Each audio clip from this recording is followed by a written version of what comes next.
Halo semua, kembali lagi bersama saya Angga, tutor ekonomi di Ayo Belajar. Nah, di kesempatan kali ini kita akan membahas mengenai asuransi. Sobat Belajar pernah dengar tentang asuransi nggak sih? Wah, apakah Sobat Belajar baru tahu asuransi itu bagian dari ekonomi? Wah, kalau Sobat Belajar belum tahu, materi kali ini sangatlah pas untuk Sobat Belajar menambah ilmu, menambah wawasan, dan juga mempersiapkan untuk ujian di semester 2 ini. Asuransi ini masuk ke dalam materi kelas 10 ya. Jadi Sobat Belajar yang kelas 10 pastikan ikut live class di sini. Kalau misalnya Sobat Belajar kelas 11 atau kelas 12 ingin recap juga, nggak apa-apa, join aja, nambah ilmu. Nah, kalian tahu nggak sih kalau ada yang suka bayar-bayarin orang atau bayar ya, bukan bantu ya, membayar semua pengeluaran seseorang apabila dia terkena musibah. Tapi di lain pihak ada juga nih orang yang tetap membayar suatu perusahaan, suatu agensi, meskipun dia nggak bayar apa-apa, dia tetap nggak ada musibah apa-apa, dia tetap bayar. Nah, skema tersebut disebut asuransi. Kalau Sobat Belajar belum tahu, kita akan belajar mengenai asuransi lebih dalam di pertemuan kali ini. Nah, kita akan belajar dengan sangat mudah. Nah, karena belajar sekarang itu sudah mudah, maka ayo belajar. Jangan lupa belajar, karena sekarang belajar itu mudah. Ayo belajar. Nah, kita akan masuk ke materinya ya. Nah, pertama-tama seperti biasa kita akan membaca atau memahami pengertiannya dulu, karena sebelum kita masuk ke hal-hal yang lain, kita pasti harus pastikan dulu bahwa pengertiannya itu sesuai dengan apa yang kita ketahui.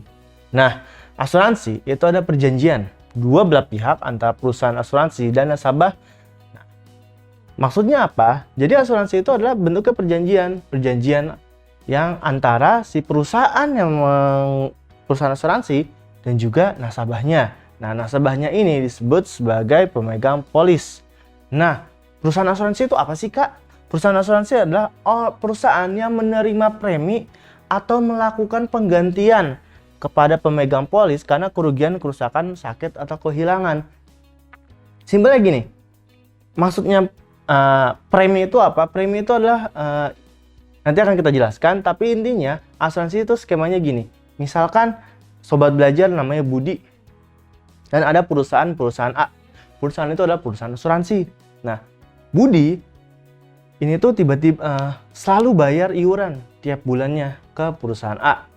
Nah, meskipun dia nggak sakit, meskipun dia nggak kenapa-napa, dia tetap dengan rajin, dengan giat bayar. Misalkan 100.000 per bulan. Nah, setelah setahun, 2 tahun, 3 tahun bayar, tiba-tiba Budi itu sakit. Amit-amitnya ya. Nah, karena Budi rajin bayar ke perusahaan A itu yang akan menanggung atau yang akan menggantikan biaya yang keluar ketika Budi itu sakit. Nah, proses penggantian itu atau proses yang terjadi ketika Budi bayar hingga si perusahaan menggantikan itu namanya asuransi. Nah, secara detailnya asuransi itu adalah pengambil alihan resiko. Maksudnya apa? Gini, kalau kita sakit, kita punya resiko bahwa kita akan sakit kan? Kita punya resiko bahwa kita akan mengeluarkan biaya tidak terduga ketika kita sakit. Nah, itu jelas. Nah, itu resiko itu akan ditanggung oleh perusahaan dengan namanya asuransi. Jadi si perusahaan ini, kalau misalkan tiba-tiba kita sakit, ya yang akan rugi itu adalah si perusahaan ini, yang akan bayar biaya tak terduga itu adalah perusahaan ini. Nah, sebagai timbal baliknya, kita akan dengan rajin, dengan rutin membayar iuran per bulannya, gitu loh. Nah, untungnya dari mana itu asuransi? Untungnya adalah apabila si orang yang bayar asuransi itu nggak sakit-sakit, sehat terus, sehat walafiat, alhamdulillah. Ya si perusahaan akan untung dong. Kenapa? Karena dia tidak perlu mengeluarkan biaya tak terduga. Nah, tapi perusahaan juga bisa jadi akan rugi. Kenapa? Karena mungkin bisa jadi tiba-tiba baru 3 bulan 1 tahun bayar, dia udah sakit gitu loh. Nah, itu adalah skema asuransi ya. Namanya juga perusahaan mencari untung dan rugi. Dan juga perusahaan ada perhitungannya. Nah, tapi kita akan belajar lebih spesifiknya lagi. Kita akan belajar dasarnya dulu, karena yang lebih spesifik akan dibahas di pertemuan selanjutnya. Nah, tadi sobat belajar ada istilah polis, ada istilah premi dan lainnya. Sebenarnya itu apa sih, Kak? Nah, ada 3 istilah yang sering dipakai dalam dunia asuransi atau dalam pembahas asuransi. Yang pertama itu ada premi. Premi itu adalah kewajiban yang harus dibayar tertanggung kepada perusahaan asuransi.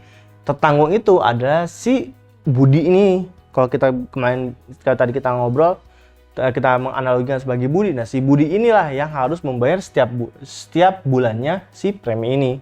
Misalkan Budi akan akan ditanggung nih nanti biaya-biaya tak terduganya, misalkan dalam waktu 10 tahun. Nah, tapi dalam waktu 10 tahun ya Budi juga harus bayar iuran 100.000 per bulan. Nah, Budi itu berarti membayar premi. Nah, yang kedua itu ada polis asuransi. Polis asuransi adalah surat kontrak atau perjanjian antara si nasabahnya atau si Budinya, si tertanggungnya dengan si perusahaan asuransinya. Nah, yang terakhir itu ada klaim. Klaim itu proses pengajuan untuk permintaan penggantian, ganti rugi dari kerugian yang dialami. Nah, kerugian yang dialami itu apa sih, Kak? Maksudnya misalkan dia sakit, misalkan amit-amitnya nauzubillah min dzalik dia kecelakaan, atau misalnya tiba-tiba nauzubillah dia meninggal dunia. Nah, itu kan adalah kerugian-kerugian yang yang terjadi kan. Nah, ketika kerugian terjadi, kalau kita punya kerjasama atau surat kontrak dengan namanya asuransi, mereka itu akan mengcover, mereka akan mengganti biaya-biaya yang timbul atau kerugian yang timbul ketika kerugian-kerugian itu terjadi. Itu ada istilah-istilah dalam asuransi ya. Jadi sobat belajar harus, kalau misalkan nanti ketemu ada namanya premi, namanya polis asuransi, klaim, ya kalau misalkan sobat belajar lagi ngobrol sama ayah sobat belajar di rumah, orang tua sobat belajar di rumah tiba-tiba tahu, wah ada polis asuransi, premi dan klaim, itu sobat belajar tidak perlu sudah hafal mengenai materi itu. Nah, apa sih sebenarnya fungsi asuransi? Fungsi asuransi itu kebagi 2, ada fungsi utama dan juga fungsi tambahan. Fungsi utama dari asuransi itu adalah pengalihan risiko, wadah dana bersama, dan mekanisme untuk membuat tiap peserta membayar kontribusi dana dengan adil. Atau dalam bahasa Inggrisnya kita sebutnya risk transfer, the common pool, and equitable premiums. Nah, saya akan bahas satu-satu ya. Risk transfer itu adalah pengambil alihan risiko. Nah, ini yang menjadi skema dasarnya dari si asuransi. Kalau kita boleh gambarkan, misalkan ini Budi, ini perusahaan. Budi punya resiko 5% sakit. Jadi ada resiko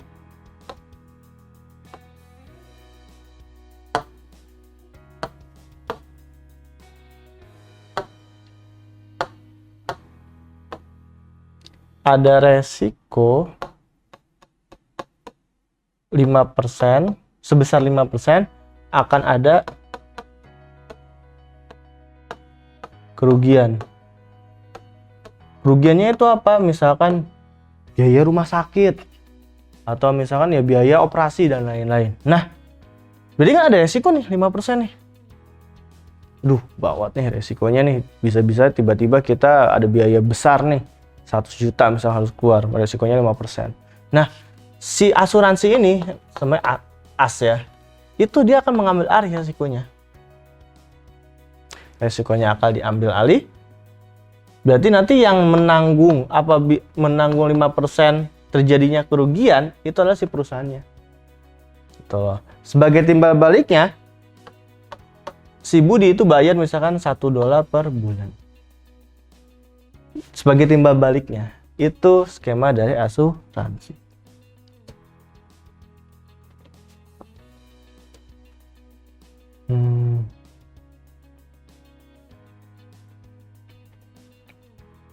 Nah, fungsi yang kedua itu adalah the common pool atau wadah dana bersama. Nah, maksudnya apa? Ada beberapa skenario di mana apabila asuransi, misalkan kan asuransi kan perjanjiannya itu 10 tahun. Nah, berarti selama 10 tahun apabila tidak ada klaim atau si Budi tidak sakit dan apa-apa, akan dikembalikan.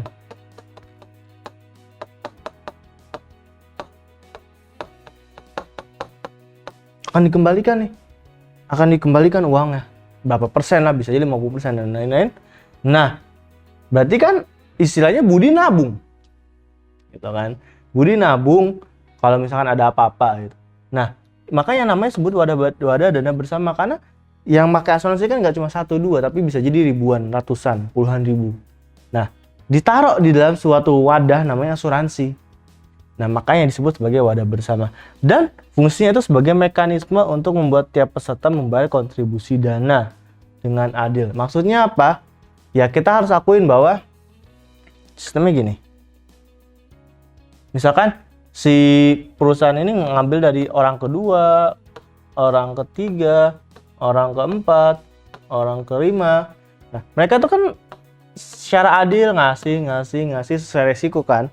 Nah, perusahaan ini ya kalau misalkan ada sesuatu yang terjadi ke Budi, untuk sementara perusahaan akan memakai uang-uang dari si ini dulu nih. Jadi kayak yang lain tuh berkontribusi kepada Budi. Nah, Budi timbal baliknya gimana? Ya dengan melanjutkan bayar $1 itu. Setelah sembuh ya tetap harus bayar $1 itu kan. Nah, makanya itu disebut sebagai mekanisme kontribusi. Jadi istilahnya yang si ini tuh nalangin dulu ketika Budi sakit. Tuh, lebih seperti itu.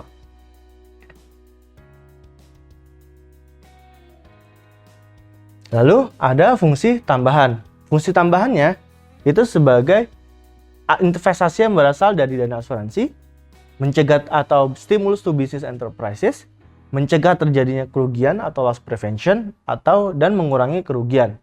Nah, apa sih maksudnya ini? Yang pertama itu stimulus untuk business enterprises.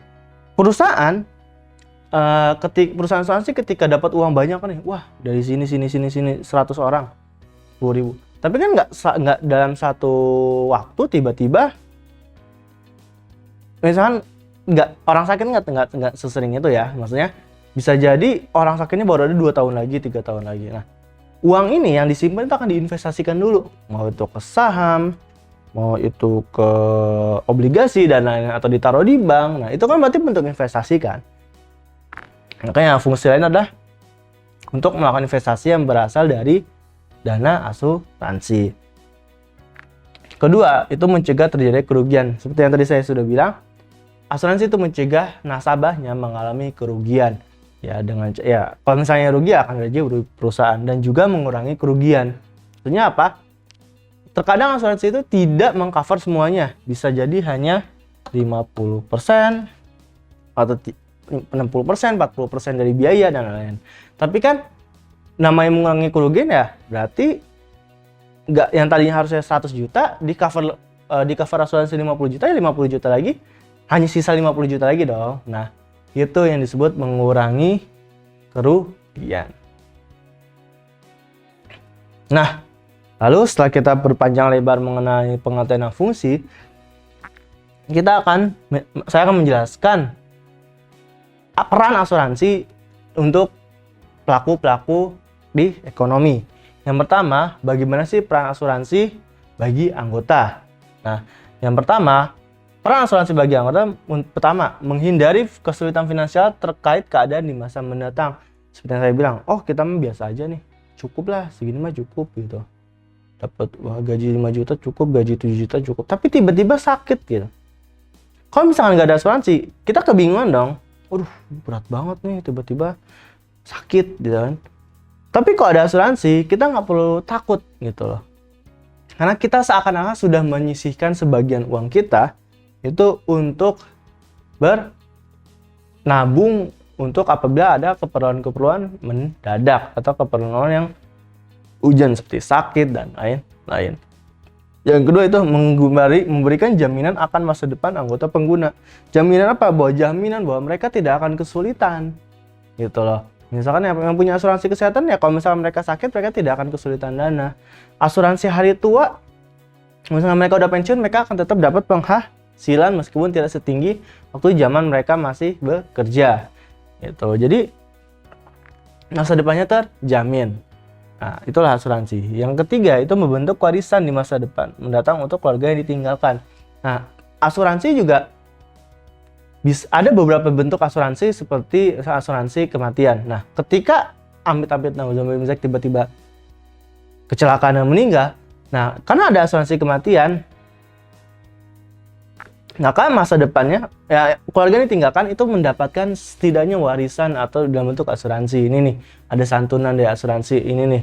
Klaim asuransinya segini gini ini dapat bisa diberikan kepada keluarganya. Nah, itu bentuk dari warisannya. Lalu ada memberikan penghasilan keluarga secara reguler. Maksudnya apa? Yang tadi saya bilang, kalau misalkan di masa mendatang di hari tua tiba-tiba mereka udah pensiun, maka sih akan ada nih pendapatan reguler karena mungkin per bulannya akan diberikan oleh si asuransi ini. Karena namanya juga asuransi hari tua gitu loh. Meskipun memang tidak setinggi gaji awalnya ketika dia masih bekerja, tapi dia masih mendapatkan penghasilan keluarga yang reguler. Memberikan ketenangan jelas karena tidak perlu ada lagi rasa takut di mana tiba-tiba butuh uang untuk sakit dan lain-lain. Itu menghindari rasa ketakutan jika terjadi hal-hal yang akan merugikan, itu jelas. Yang kedua itu peran asuransi bagi masyarakat. Yang pertama itu secara tidak langsung mendidik masyarakat untuk saling peduli dan saling membantu. Maksudnya apa? Ini yang seperti skema BPJS itu kan. Orang-orang yang daftar BPJS kan salah satu asuransi pemerintah ya, kesehatan pemerintah. Nah, ketika orang-orang pada bayar, itu sebenarnya mereka secara nggak langsung membayarkan orang yang saat ini lagi sakit.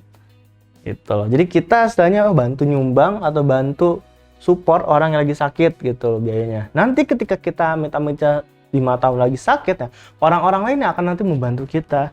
Itu membangun secara tidak langsung kepedulian dan solidaritas. Yang kedua itu meningkatkan kesejahteraan finansial masyarakat, betul. Memang bukan seperti halnya langsung ada kenaikan gaji dan lain-lain, tapi setidaknya memberikan ketenangan dan jaminan apabila di masa depan terjadi hal-hal yang tidak diinginkan. Lalu ikut peduli masa finansial atau sesama anggota masyarakat. Nah, kalau misalnya ya seperti yang saya sudah bilang tadi, karena mereka secara tidak langsung solidaritas kepada yang lain, berarti juga ikut peduli dalam hal tersebut.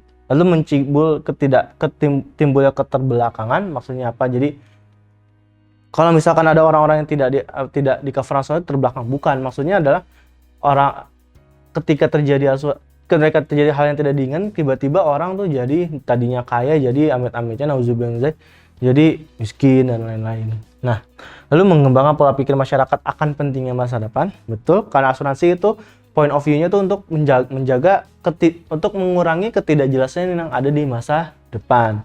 Karena ya yang tadinya kita nggak tahu nih kapan sakit. Tuh bingung ya kapan saya sakit, kira-kira bakal cukup gak uangnya ketika saya sakit. Nah, dengan adanya asuransi kita tidak perlu lagi bingung tuh. Bukannya berarti kita akan harus sakit gitu, enggak, tapi ketika kita sakit kita tidak akan lagi bingung mengenai wah dari mana ya dan lain-lain, karena sudah ada asuransi. Lalu menanamkan keteladanan, betul ya tadi iurannya itu kan agar kita bisa mendapatkan benefit dari asuransi itu ya kita perlu rajin juga membayar preminya, iurannya per bulannya, dan juga meningkatkan keterbulian sosial masa sama.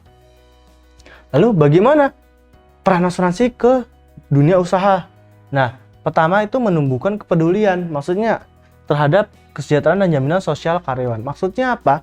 Perusahaan-perusahaan yang memberikan jaminan asuransi kesehatan dan ketenagakerjaan bagi karyawannya itu perusahaan yang bagus. Kenapa? Karena mereka memperhatikan kesejahteraan sosial karyawannya.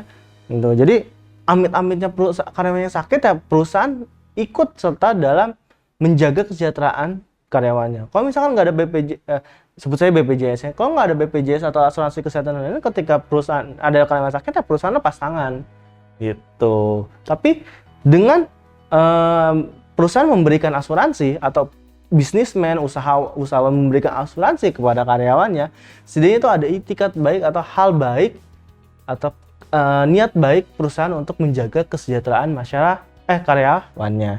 Lalu menumbuhkan kepercayaan pihak kreditur terhadap perusahaan. Maksudnya apa? Perusahaan-perusahaan yang mau memberikan asuransi kepada karyawannya itu perusahaan yang sehat. Kenapa? Karena secara keuangan mereka mampu memperhatikan kesejahteraan karyawannya, sehingga para kreditor itu jelas, oh ini perusahaannya sehat nih, bayar asuransi karyawannya aja bisa gitu. Jadi wajarlah ini keuangannya sehat gitu. Yang tiga itu meningkatkan produktivitas kinerja. Maksudnya apa? Ketika kita terjaga kesejahteraannya, terjaga ada asuransi kesehatannya, kalau kita nggak bakal terganggu pikiran kita akan lebih produktif. Kan kalau misalkan tidak ada kan kita bingung, kalau kita sakit gimana ya ketika lagi kerja, kalau tiba-tiba anak saya sakit gimana ya, kalau tiba istri saya sakit gimana ya. Nah, tapi kalau misalkan udah ada asuransi kesehatan, kita tidak akan lagi berpikir hal-hal hal tersebut tentang masa depan yang tidak jelas. Kita tidak akan terganggu pikirannya, kita akan bisa fokus kerja untuk produktivitas. Lalu meningkatkan loyalitas kinerja karyawan, betul, karena kalau fasilitas atau benefit yang diterima karyawan termasuk asuransi itu ada, maka karyawan pun akan betah di perusahaannya. Lalu menjamin stabilitas usaha dan bisnis, dan juga menghindari perusahaan dari pilot dan bangkrut. Nah, dan terakhir nih, apa sih peran asuransi bagi negara? Waduh, emang ada ya peran asuransi bagi negara? Emang dampaknya ada ya bagi negara nih si asuransi ini? Ada. Yang pertama itu mendukung permodalan untuk pembangunan bangsa. Maksudnya apa? Asuransi itu adalah bentuk bisnis atau industri atau perusahaan. Ketika ada uang yang berputar di industri asuransi, otomatis roda perekonomian bergerak. Tuh. Dan juga uang yang ditaruh di asuransi biasanya itu tidak, misalkan ada karyawan, ada orang si Budi misalnya Sobat Belajar bayar premi per bulannya 100.000 dan belum diklaim atau masih nggak sakit-sakit si Budi itu, ya dia tidak akan, uang itu akan nggak mungkin disimpan aja dong, tapi akan diputarkan, misalkan dimasukin ke obligasi, dimasukin ke pasar modal dan lain-lain. Itu makanya itu dua hal itu adalah bentuk dari asuransi, itu membantu perekonomian atau permodalan pembangunan bangsa. Yang kedua itu dapat mencegah pengangguran dengan membantu menciptakan lapangan kerja. Nah, asuransi ini kalau berkembangnya perusahaan asuransi, maka banyak lapangan pekerjaan yang akan terbuka. Lalu meningkatkan stabilitas moneter, betul, karena karena asuransi adalah bentuk perputaran uang. Ketika asuransinya berjalan dengan baik, otomatis stabilitas moneter akan terjaga, yaitu meningkatkan income per kapita, betul, karena apabila asuransinya terjaga, semakin tinggi asuransi, maka pendapatan masyarakat juga semakin tinggi, lalu menjadi salah satu sumber penghasilan negara, karena asuransi terkena pajak. Lalu menghindarkan keterbelakangan masyarakat, sudah dijelaskan tadi. Meningkatkan kecerdasan masyarakat, karena apabila masyarakat sudah aware dengan asuransi, maka tingkat pendidikan masyarakat sudah tinggi, mereka sudah paham dengan pentingnya masa depan dan lain-lain, lalu dengan membantu membangun masyarakat yang lebih baik. Nah, sudah cukup pertemuan live kasus kali ini, tapi sebelum kita tutup, saya akan sedikit flashback dulu, atau recap dulu nih materinya. Apa sih itu asuransi? Asuransi adalah perjanjian antara perusahaan asuransi dan juga nasabah, di mana perusahaan asuransi itu si nasabah akan membayar premi setiap bulannya dengan harapan dengan timbal balik perusahaan akan menanggung kerugian menanggung ruginya nasabah apabila terjadi kerugian yang tidak diinginkan di masa depan. Ada 3 istilah yang penting nih dalam asuransi. Yang pertama itu polis asuransi, premi dan klaim. Lalu fungsi utama dari asuransi itulah pengambil alihan resiko. Jadi yang tadi resiko yang diderita oleh nasabah, perusahaan mengambil alih, dan manfaat atau manfaat atau peran dari asuransi juga dirasakan baik itu untuk nasabah asuransinya, dunia usaha, masyarakat, dan juga negara. Nah, ternyata cukup mudah ya membahas tentang materi asuransi ini. Nah, di pertemuan selanjutnya kita akan lebih berbicara teknis mengenai asuransi ini. Ternyata cukup mudah ya. Nah, karena sekarang belajar itu sudah mudah, maka ayo belajar. Sekian dari saya, terima kasih. Jangan lupa belajar, karena sekarang belajar itu mudah. Ayo belajar!